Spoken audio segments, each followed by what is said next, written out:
तो गाइस आज है आपके सामने एक इम्पॉर्टेंट क्वेश्चन जो रहेगा क्वांटिटेटिव एप्टीट्यूड का। बहुत इम्पॉर्टेंट क्वेश्चन रहता है as civil services aptitude test is concern. तो यहाँ पे सीसैट यानी एप्टीट्यूड से हम पर्टिकुलरली यहाँ कहते हैं, जो हमारे यहाँ पे आपको क्वांटिटेटिव एप्टीट्यूड में देखने को मिल रहा है। चाहे कोई भी कॉम्पिटिटिव लेवल का एग्जामिनेशन हो तो वहाँ पे आपको क्वांटिटेटिव एप्टीट्यूड में ऐसे क्वेश्चन देखने को मिलेंगे जिनको आपको रिजॉल्व करने के लिए बहुत कम टाइम दिया जाता है। चाहे वो आईएएस का एग्जामिनेशन हो, केएएस का एग्जामिनेशन हो या कोई स्टेट लेवल का एग्जामिनेशन हो जिनमें आपको ये क्वांटिटेटिव एप्टीट्यूड सेक्शन पूछा जाता है, तो वहाँ पे आपको ऐसे क्वेश्चंस को टैकल करने का शॉर्ट फॉर्म आपको ट्रिक पता होना चाहिए। तो चलिए गाइस आज आपके सामने ये शॉर्ट ट्रिक हम शेयर करेंगे। Total number of divisors of 300। तो आपको यहाँ पे 300 के टोटल डिवाइजर्स कितने हैं ये आपको फाइंड आउट करना है। डिवाइजर्स इन द सेंस कि इस 300 को कितने सारे वो नंबर्स है जो इसको कम्प्लीटली डिवाइड करेंगे। यहाँ पे इसको कम्प्लीटली डिवाइड करेंगे।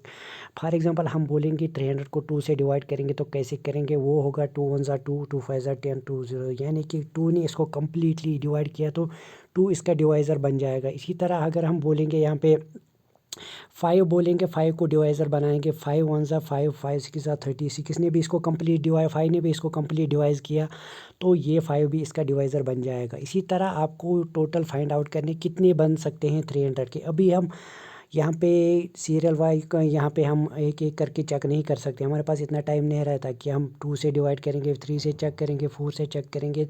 तो कैसे फाइंड आउट करेंगे हम क्विकली? इसको फाइंड आउट करने का तरीका जो है गाइस मैं आपको बता रहा हूँ यहाँ पे, वो यहाँ हमारे पास है। तो देख लीजिए वो क्या है। सबसे पहले आपको इसके प्राइम फैक्टर्स निकालने हैं। 300 के 5 फैक्टर्स निकालने हैं। 300 के फैक्टर्स कैसे निकालते हैं वो सब आपको पता ही होगा। फॉर एग्जांपल यहाँ पे 300 तो इसको फैक्टर्स प्राइम फैक्टर्स निकालने का तरीका ये है, इसको ऐसे ब्रैकेट्स में रखना पड़ता है, यहाँ से इसको डिवाइड करना है।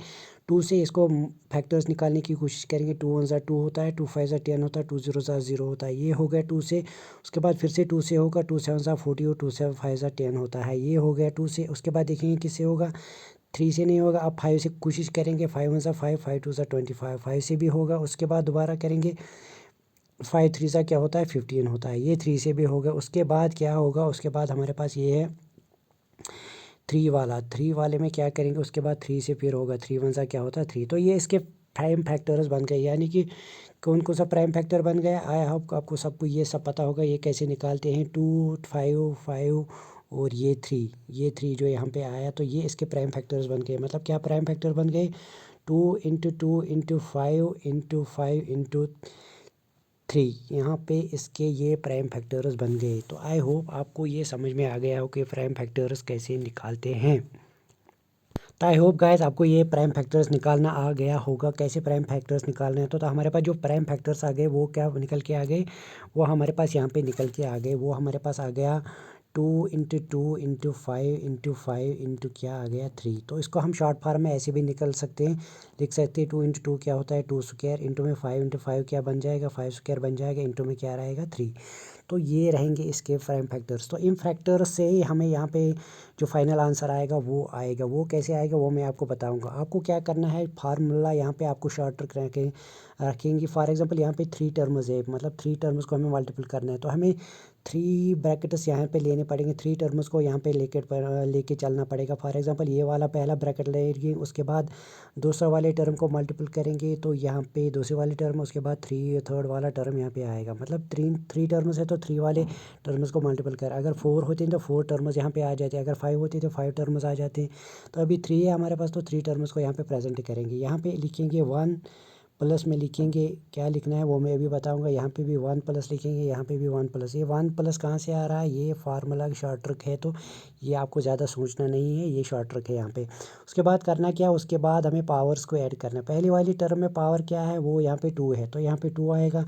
सेकंड वाली टर्म में पावर क्या है, वो 2 है तो 2 यहाँ पे आएगा। थर्ड वाली टर्म में पावर क्या है, कुछ नहीं है, जब पावर कुछ नहीं होता तो 1 है तो यहाँ पे 1 आएगा। अब इनको ऐड कीजिए, 2 और 1 कितना होता है 3, मल्टीपल में क्या होगा 2 प्लस 1 क्या होता है 3, उसके बाद 1 प्लस 1 क्या होता है 2, वो क्या बन के आएगा, 3 × 3 हो गया 9, 9 × 2 क्या हो गया 18। तो हमारा जो फाइनल आंसर होगा वो 18 होगा, यानी कि बी ऑप्शन हमारे पास 18 है, तो ऑप्शन बी इसका करेक्ट आंसर रहेगा। तो ये होता है शॉर्ट ट्रिक फाइंड आउट करने का किसी भी नंबर के कोई भी डिवीजन। फॉर एग्जांपल 400 आएगा, उसके पर्टिकुलर कितने डिवीजन्स रहेंगे, तो आप ये शॉर्ट ट्रिक का यूज़ करेंगे।